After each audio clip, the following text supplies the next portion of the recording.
మన మైండ్ కామ్గా ఉండాలి అంటే బ్రీతింగ్ స్టడీగా ఉండాలి. Welcome to I dream. నా పేరు లుంబిని. బ్రీతింగ్ రిలేటెడ్ ఇష్యూస్ని అడ్రస్ చేయడానికి అండ్ మేజర్ కాజెస్ ఏంటి, దాన్ని ఎలా ట్రీట్ చేసుకోవాలి, ఇవన్నీ మనకి ఎక్స్ప్లెయిన్ చేయడానికి శ్వాస హాస్పిటల్ నుండి we have an expert consultant in allergy, pulmonology and sleep, doctor Vivek Vardhan garu. Let's talk to him. Hello sir. Hello. So కొంతమందికి ఫ్రీక్వెంట్గా కాఫ్ కానీ కోల్డ్ కానీ అవుతూ ఉంటుంది అండ్ బ్రీతింగ్ రిలేటెడ్ ఇష్యూస్ వస్తూ ఉంటాయి. అంటే దీనికి మెయిన్ రీజన్స్ ఏముంటాయి అంటారు? కాఫ్కి చాలా కాజెస్ ఉంటాయండి. మనకి వైరల్ ఇన్ఫెక్షన్స్ వల్ల రావచ్చు, which is temporary, 2-3 days 1 week. ఇంకొంతమందికి ఆస్మా వల్ల రావచ్చు, విచ్ ఇస్ క్రానిక్, నైట్స్ ఎక్కువ ఉంటుంది. ఓకే. కొంతమంది గ్యాస్ట్రిక్ ఇష్యూస్, జిఆర్డి అంటాం, దానివల్ల రావచ్చు, దాంట్లో కూడా నైట్స్ ఎక్కువ ఉంటుంది వాళ్ళకి కాఫ్. ఇంకా కొంతమందికి సిఓపిడి వల్ల వస్తుంది, ఇంకొంతమందికి ఐఎల్డి అనే డిసీజ్ వల్ల వస్తుంది. బ్రీతింగ్ ప్రాబ్లమ్స్ కూడా అంతే, asthma, COPD, ILD. Of course ఇవన్నీ లంగ్స్ సంబంధించి చెప్తున్నాను నేను. But heart diseases, kidney diseases, వీటిలో కూడా ఆయాసం ఉంటుంది. ఓకే. దగ్గు కూడా ఉండొచ్చు కొన్ని హార్ట్ డిసీజ్లో. సో పర్ఫెక్ట్గా ఐడెంటిఫై చేయాలంటే ఒక పల్మనాలజిస్ట్ని కన్సల్ట్ అవ్వడమో, కార్డియాలజిస్ట్ని కన్సల్ట్ అవ్వడం చేస్తే కారణం ఏంటో తెలుసుకునే అవకాశం ఉంటుంది. వాళ్ళని ఎగ్జామిన్ చేసి దాని తర్వాత టెస్ట్ చేసి తెలుసుకుంటాం. ఐఎల్డీలో ఏంటి అంటే కాఫ్, బ్రెత్లెస్నెస్ రెండు ఉంటాయి. బట్ ఐఎల్డి అంటే ఏంటి సార్? ఐఎల్డి అంటే ఇంటర్స్టిషియల్ లంగ్ డిసీజ్ అంటాం. అంటే it's a very complicated term. సింపుల్గా చెప్పాలి అంటే మన లంగ్స్ అనేవి పింక్ కలర్ మెత్తగా ఉంటాయి అనమాట. So they very smooth, just like bread అనుకోండి. ఇంకా అదే బ్రెడ్ని మనం కాలిస్తే ఏమవుతుంది, it becomes like rusk. Rusk ఎట్లా ఉంటుంది, it's dried, it's hard. So ILD అంటే అదే. అంటే సాఫ్ట్ అండ్ స్మూత్ లంగ్స్ కాస్త హార్డ్ అండ్ డ్రై లంగ్స్ లాగా మారడాన్ని ఐఎల్డి అంటాం, ఇంటర్స్టిషియల్ లంగ్ డిసీజ్. ఒక 200 టైప్స్ ఉన్నాయి. ఇవి very very different types of causes ఉంటాయి దీనికి. సో ఈ డిసీజ్లో ఏంటి అంటే స్లోగా కాఫ్తో స్టార్ట్ అవుతుంది. వాళ్ళ cough usually typically dry cough ఉంటుంది. ఐఎల్డి కాఫ్ నిమోనియా లాగా, వెట్ లాగా ఉండదు. It is usually dry cough. So ఈ డ్రై కాఫ్ అనేది వాళ్ళకి ఎనీ టైం రావచ్చు. యూజువలీ ఆస్మా అంటే ఈ కోల్డ్ ఐటమ్స్ తీసుకున్నప్పుడు, లేదా ఈ డస్ట్కి వెళ్ళినప్పుడు, లేదా వెదర్ చేంజ్ అయినప్పుడు, నైట్స్, ఇప్పుడు అలా ఉంటుంది. ఐఎల్డి కాఫ్ ఎనీ టైం ఉంటుంది. తర్వాత ఆఫ్ కోర్స్ కోల్డ్ ఎయిర్ వస్తే వాళ్ళకి కూడా కొంచెం ట్రిగ్గర్ అవ్వచ్చు. ఇది పర్టికులర్ ఐఎల్డి అనేది చిన్నపిల్లల్లో చాలా రేర్, పెద్దవాళ్ళలో చూస్తుంటాం. ఇప్పుడు మనకున్న పొల్యూషన్కి, కెమికల్ ఎక్స్పోజర్కి, ఆక్యుపేషనల్ ఐఎల్డీస్ అంటాం. అంటే వాళ్ళ ఆక్యుపేషన్ బట్టి కొంతమందికి మెటల్స్ తోటి వర్క్ ఉంటుంది, మెటల్ ఫ్యూమ్స్ పీలుస్తారు. కొంతమందికి కెమికల్స్ తోటి వర్క్ ఉంటుంది, కెమికల్స్ పీలుస్తారు. ఇంకొంతమంది కొంచెం స్ట్రాంగ్ నాక్షియస్ గ్యాసెస్ ఉంటాయి, అవి పీలుస్తారు. ఇంకొంతమందికి ఈ స్మోక్తో ఎక్స్పోజర్ ఉంటుంది, అవి పీలుస్తారు. వీటి వల్ల ఐఎల్డి కూడా రావచ్చు. ఈ హార్డ్ అవ్వడం జరుగుతుంది లంగ్ అనేది, వెంటనే ఒకటేసారి అవ్వదు, స్లోగా స్టార్ట్ అవుతుంది. అది 1% దగ్గర స్టార్ట్ అయ్యి 50%కి వచ్చేసరికి పేషెంట్ చాలా ఆయాసపడుతూ ఉంటాడు అనమాట. ఇంకా అంటే ఆల్మోస్ట్ 50% ఎఫెక్ట్ ఏంటంటే చాలా సివియర్గా ఎఫెక్ట్ అయినట్టే. అప్పుడు ఇంకా ఆల్మోస్ట్ బెడ్ రిడన్ అనుకోండి, 50% ఎఫెక్ట్ అవుతాయి. సో ఈ 1-2% అప్పుడేమో తెలియదు.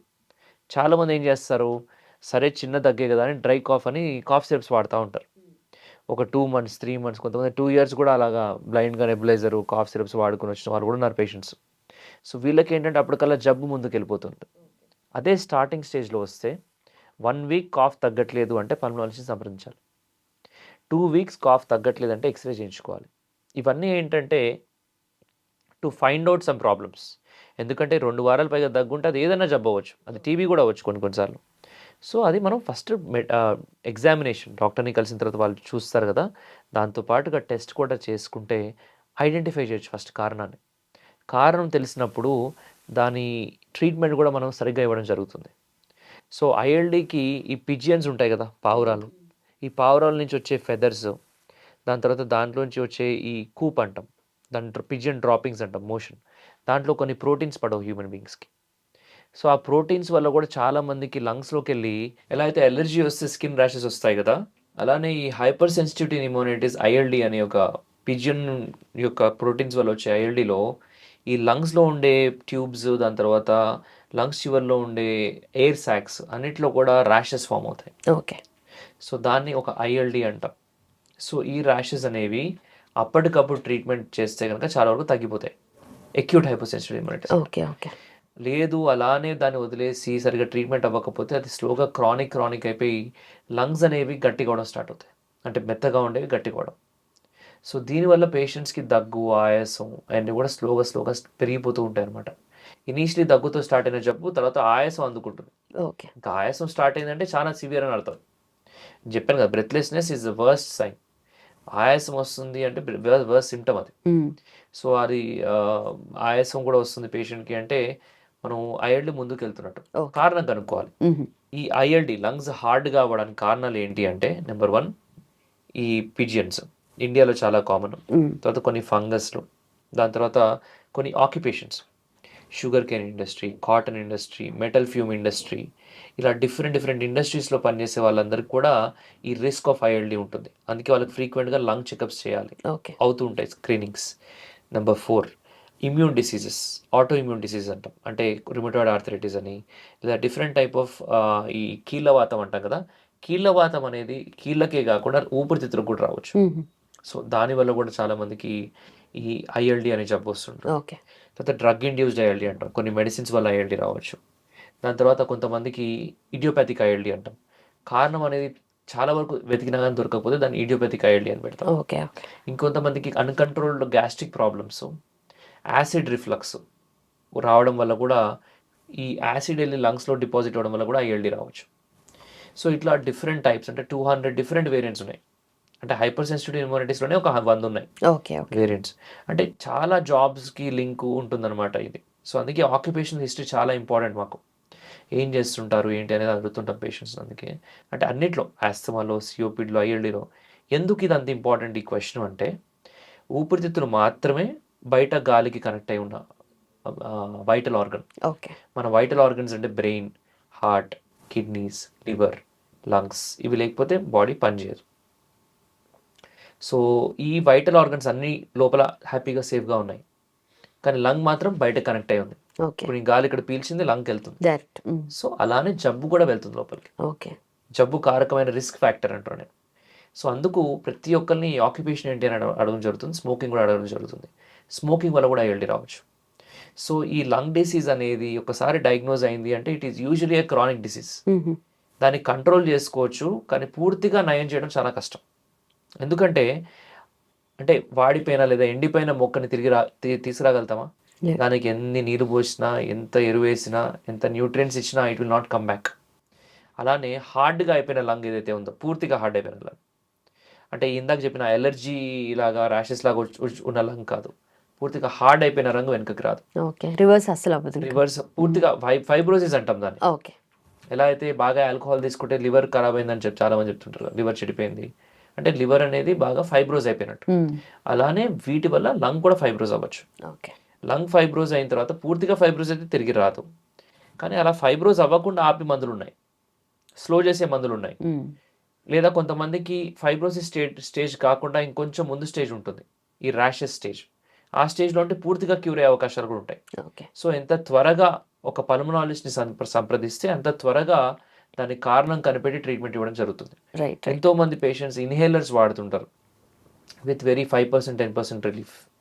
ఎందుకంటే ఐఎల్డీలో కూడా కొంతవరకు స్మాల్ ఎయిర్వేస్ అనేవి కొంచెం ఎఫెక్ట్ అవ్వడం వల్ల కొంత రిలీఫ్ వస్తుంది. అలా అని చెప్పి అది జబ్బు కాదు.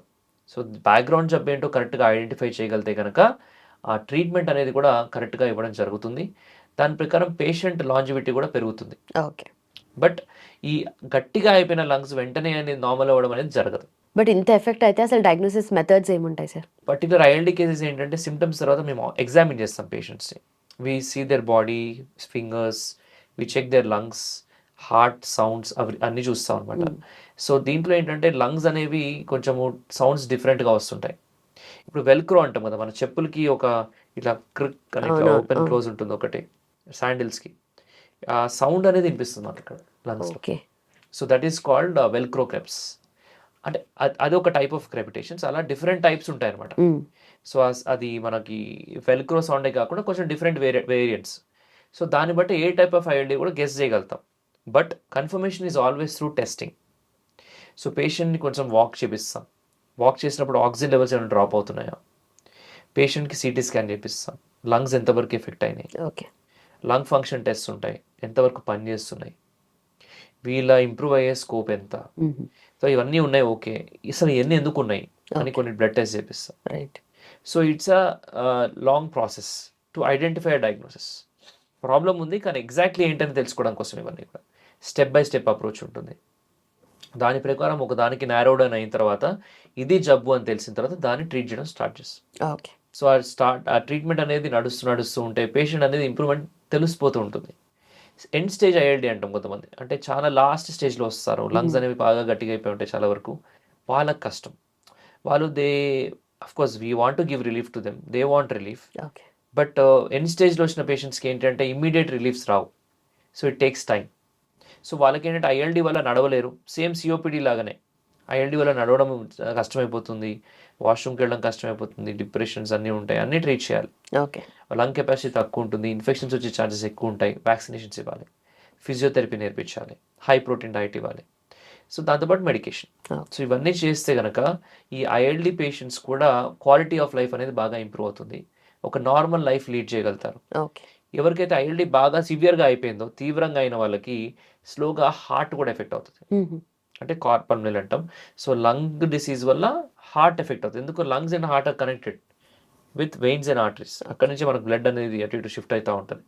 అంటే లంగ్ ఏమో బ్లడ్ని ప్యూర్ చేస్తుంటుంది, హార్ట్ పంప్ చేసి ఇది ప్యూర్ చేస్తుంది. సో ఈ మధ్యలో ఉండే రక్తనాళాలలో కూడా ప్రెషర్ పెరిగిపోతుంటుంది, హార్ట్ ప్రెషర్ పెరిగిపోతుంది.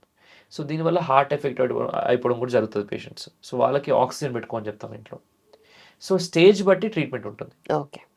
So avoidance is also very important ఈ పేషెంట్స్. అసలు ఎందుకు వచ్చింది, రూట్ కాజ్ ఏంటి తెలుసుకొని దాని నుంచి బయట పడేయడం ఫస్ట్, తర్వాత జబ్బును ట్రీట్ చేయడం. రెండు చేసినట్టయితే కనుక పేషెంట్స్కి మంచి ట్రీట్మెంట్ దొరికే అవకాశం ఉంటుంది. రైట్. అండ్ అవాయిడెన్స్ అన్నారు కదా, అందరికి జనరిక్గా ఎలాంటి అవాయిడెన్స్ ఉంటుంది? అదే చెప్తున్నాను కదా, మాస్క్ అనేది చాలా ఇంపార్టెంట్. సో మీ వర్క్ ప్లేస్లో ఒకవేళ if you are doing work in a place ఇక్కడ వాళ్ళకి స్మెల్స్ కానీ ఈ ఫ్యూమ్స్ కానీ స్మోక్ కానీ డస్ట్ హెవీగా ఉన్నాయంటే ఆ ప్లేసెస్లో ఉన్న ఖచ్చితంగా N95 మాస్కే వేసుకోవాలి, సర్జికల్ మాస్క్ కాదు. రోడ్ పైన వెళ్ళినప్పుడు కూడా N95 వేసుకోవడం better, especially in center cities pollution ఎక్కువ ఉన్నప్పుడు. తక్కువ పొల్యూషన్ ఉన్నా లేదా N95 వేసుకోలేకపోయిన వాళ్ళకి అట్లీస్ట్ సర్జికల్ మాస్క్ వేసుకోండి. ఓకే. బట్ క్లాత్ మాస్క్ అనేది వాడకండి, that is useless. And take vaccinations even though you are healthy. ఎందుకంటే ఫ్లూస్ వచ్చినప్పుడు కూడా కొంతమందికి పోస్ట్ ఇన్ఫెక్టివ్ ఐఎల్డీస్ వస్తాయి. మన కోవిడ్ టైంలో చాలా మందికి చూసాం. అంటే అది యూజువలీ ఏంటంటే టెంపరీ చేంజ్, కొన్ని నెలల నుంచి సంవత్సరాలు నార్మల్ అయిపోయినాయి చాలా మందికి, బట్ టెంపరీగా ఎఫెక్ట్ అవ్వడం జరుగుతుంది. So better to protect your lungs. So prevention is always better than cure. Okay. So that is what we always reinforce from our Swasa foundation. So treat one, aware all. So awareness అనేది అందరికీ ఇవ్వాలి, treatment అవసరమైన వాళ్ళకి ఇవ్వాలి. So that is what we do, awareness to all on behalf of Shwasa Foundation, and treatment from Shwasa Hospital. Right. So at our center we see a lot of ILD cases, COPD, asthma. So ivanni enti ante oka lung center kabatti madi exclusively. So these patients are referred by some doctors or ఏదో ఒక విధంగా వస్తారు తెలిసిన వాళ్ళ ద్వారా. So కారణం అనేది కనుక్కొని ట్రీట్మెంట్ ఇచ్చినట్టయితే కనుక వాళ్ళందరూ కూడా హ్యాపీగా ఉండే అవకాశం ఉంటుంది. Okay. Right sir, thank you so much. Thank you. And for more videos, please subscribe to iDream. Please subscribe to iDream. Please subscribe iDream. And please subscribe to iDream. For more videos, subscribe to iDream. please like, share and subscribe to the channel. Congratulations, iDream. Subscribe to iDream. Subscribe to iDream. So subscribe to iDream Media. iDream ki iDream team andarki huge congratulations. Please subscribe iDream Media. Please subscribe to iDream. Subscribe iDream. Please subscribe to iDream. iDream అంటే నా కళల channel subscribe చేసుకున్న నోరు తిరుగుతలేదు, మీరైతే గంట గుర్తు కొట్టండి. For more such videos, please subscribe to iDream. Subscribe to iDream. Please subscribe to iDream. Please subscribe iDream Media. Please do subscribe to iDream. Please subscribe to iDream Media. For best entertainment and information, please subscribe iDream. And don't forget to subscribe to iDream.